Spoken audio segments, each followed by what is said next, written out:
এই দেখো দেখো আমার কলিজার আম্মাজান আসছে আমার দোকানে।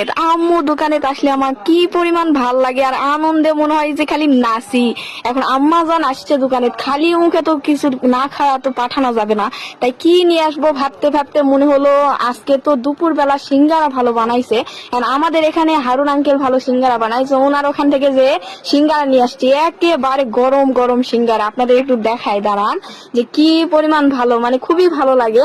তবে কোনোদিন একটু ভালো হয়, আবার কোনোদিনে একটু খারাপ হয়। আজকে জানি না কেমন হবে, তবে আশা করছি ভালোই হবে, যেহেতু আম্মুর জন্য নিছি। দেখেন কত বড় বড়, আমি একবারে বেছে বেছে নিছি, মানে যেটা সব থেকে বেস্ট সেটা বেছে বেছে আম্মুর জন্য নিয়ে আসছি আমি। এখন আম্মু খেয়ে কি বলবে, আম্মু ভালো বললে তবেই ভালো, তবেই আমি খুশি, মানে আম্মুর খুশিতেই আমি খুশি আর কি। মা মেয়ে দুইজনেই দুজনের খুশিতে খুশি, আলহামদুলিল্লাহ।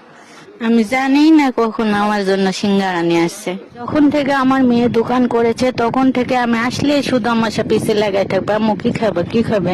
আমি কখনো বলি না যে আম্মু এটা খাবো। তারপরে কিছুক্ষণ পর একটা নিয়ে চলে আসলো আমার জন্য। আপনারা কে কে খাবেন দাওয়াত নেন অবশ্যই রোকেয়া ফ্যাশন হাউসে। ও হ্যাঁ, রোকেয়া ফ্যাশন হাউসের ঠিকানা তো দেই নাই, গোটগাড়ি বাজার, মান্দা, নওগাঁ, মাছ বাজার সংলগ্ন আমাদের শোরুম রোকেয়া ফ্যাশন হাউস। সবাই কিন্তু আমন্ত্রিত।